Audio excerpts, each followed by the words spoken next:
heavy metal horns to one and all out there, coming back a white bread. With this one, we're doing a little bit of acid bath today. I've heard that name 1,000 times. I know that I've heard some acid bath. I don't know that I've heard this song that we're doing today, because the song we're doing is called Bleed Me an Ocean. That's a lot of bleeding. So we're going to get into some acid bath for our friend White Bread today. First, what we do, learn about the band. Every Sunday we put these up.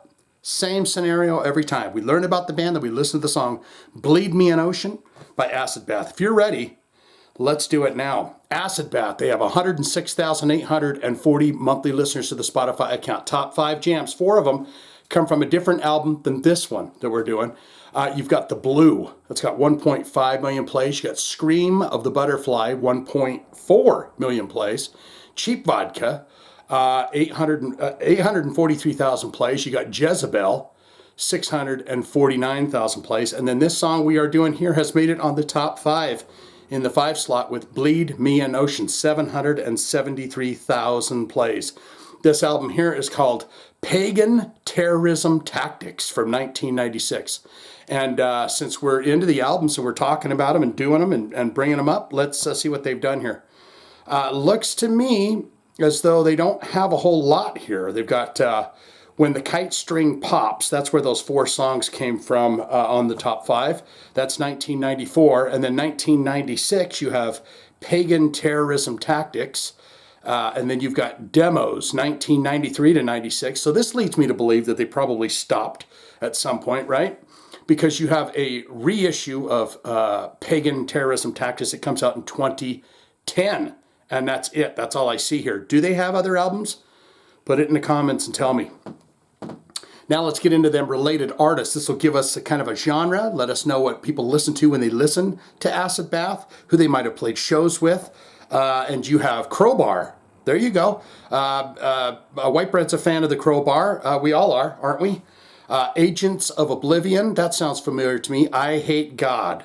We brought them up with the Rigor Mortis release song that we did. Weed Eater. These guys going to be kind of stoner, a lot of stoner in there because they got Bongzilla on here. You got Electric Wizard, yeah. High on Fire, yes. Dax Riggs. Grief. Church of Misery. Acid King. And Soylent Green. So there you go. There are the related artists for the band. Now there is no image for the band, so I will hunt one down. There is a bio, no image. It'll be them. They'll be standing there. They'll be saying, Shane, we like to cut. And we like to cut deep. So get over here so we can give you a jab.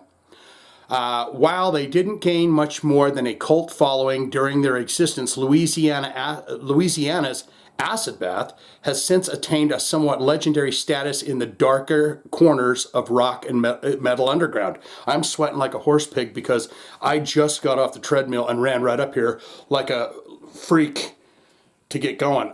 Their style, a blend of Black Sabbath-like sludge, okay? Bluesy southern rock, death metal, hardcore, and hints of goth and industrial. Wow, they are all over the place.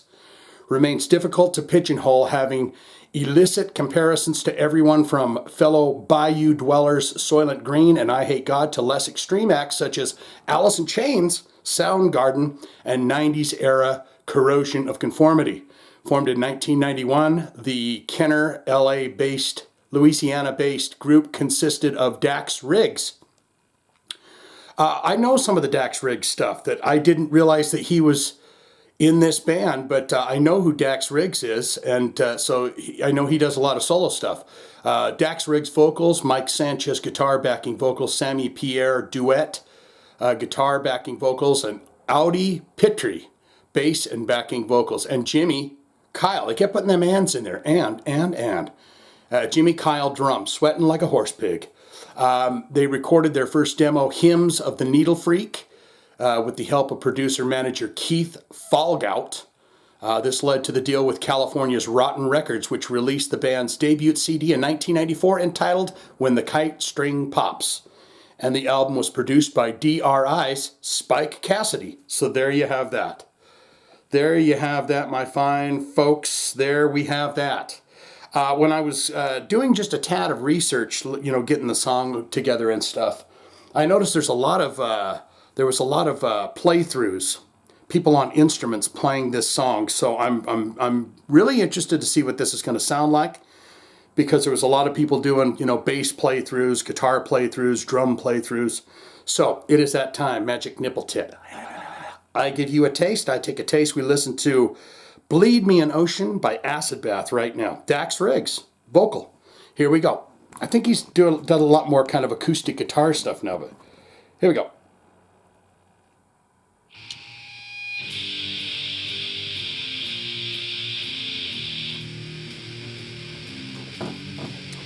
Definitely sludgy.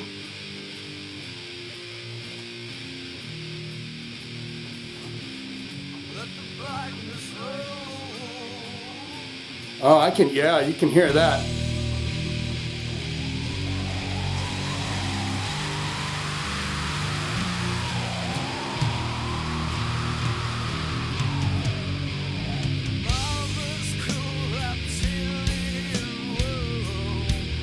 Whoa.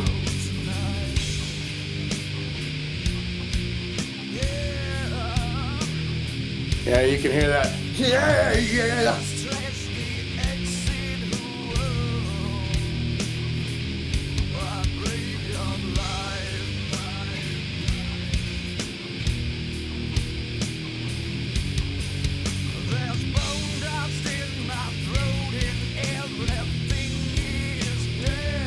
Yeah, Dax Riggs, he does a lot of kind of a, I want to say it's more kind of a creepy, but lyrically kind of horror-esque kind of stuff, if I'm right.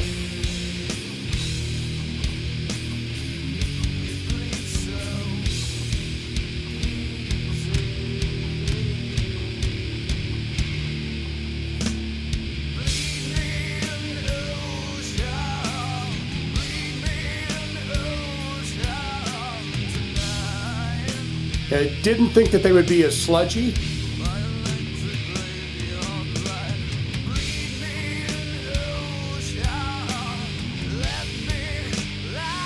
Thought they would be a lot more chaotic.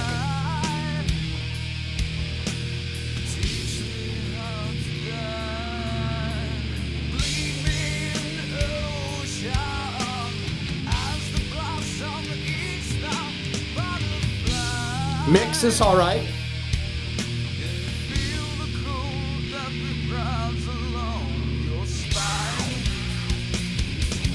Oh, picking it up.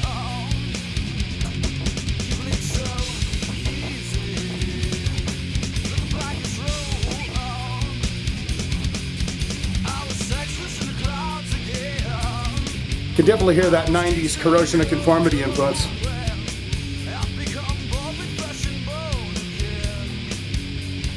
Or comparison, maybe not really a influence, but comparison.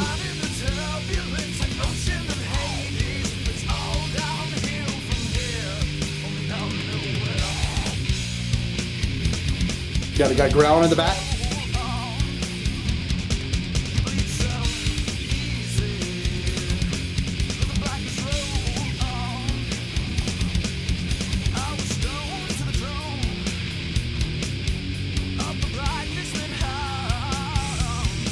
He's got the yodel in the voice.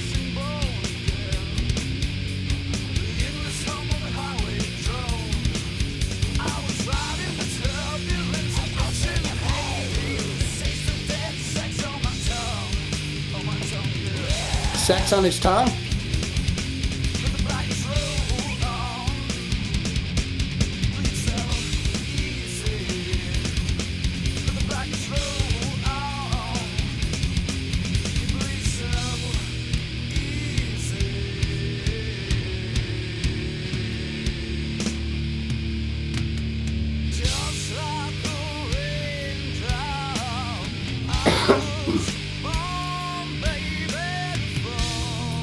Just like the raindrops, he was born maybe before.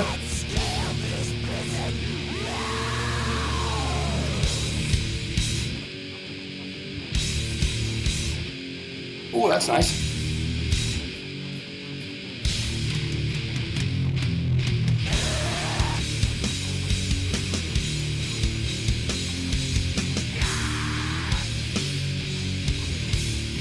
Yeah, nice heavy sludge.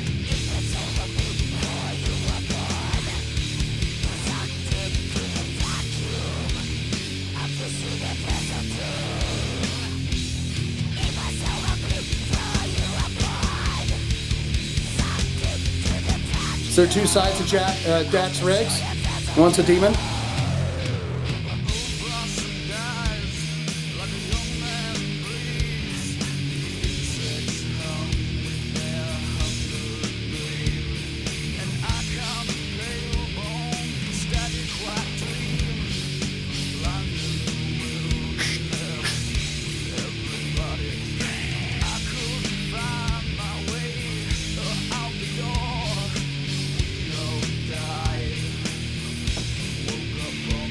Yeah, I'd be curious to hear all the they talked about industrial and death metal and everything in there. These guys are all over the place.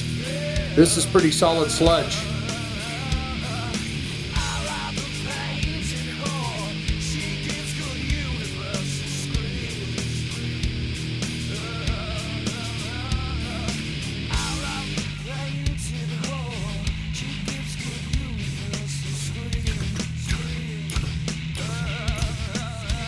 Boy, that bass has got some fuzz on it.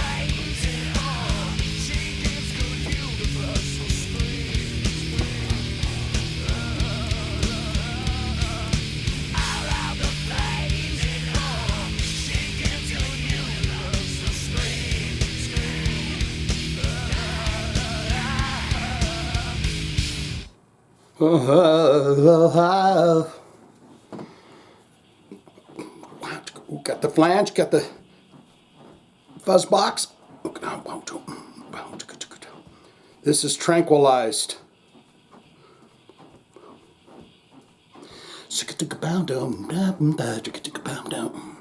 Yes, indeedy. That was a lot more sludgy. I was kind of under the impression I was going to be hearing some kind of a pungent stench, kind of something really thick and heavy and growly and mean and yucky. If you've never heard the band Pungent Stench, then you know that's exactly what you're in for. But this was just a lot more kind of doomy, gloomy, sludgy. So I'd love to get your thoughts and opinions on what we just heard here and what the other jams that they have, because they did say that they got into the death metal and the industrial and you couldn't pinch it, hole them and everything else. That sounded straightforward kind of sludge rock to me. Opening for Crowbar, perfectly proper, right? What say you? Good, great, fantastic, Shane. I'm a massive fan of Acid Bath. What is your all-time? What's your favorite album from this band? As the Kite String Pops, is that your favorite album? All-time favorite songs? Did you ever get a chance to see these guys live? Do you live in the Louisiana area and you've seen them live? Ever met the guys? What do you think of Dax Riggs and his solo stuff?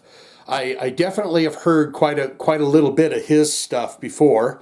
Or you could say not good, not great. Shane, it was crazy, it was scary, it was doomy, it was gloomy, it was sadness, bottled up, and nice and grunged heavy. Definitely got that kind of a corrosion of conformity in the 90s bit sound to it. I could see them opening for a corrosion of conformity back in the 90s as well.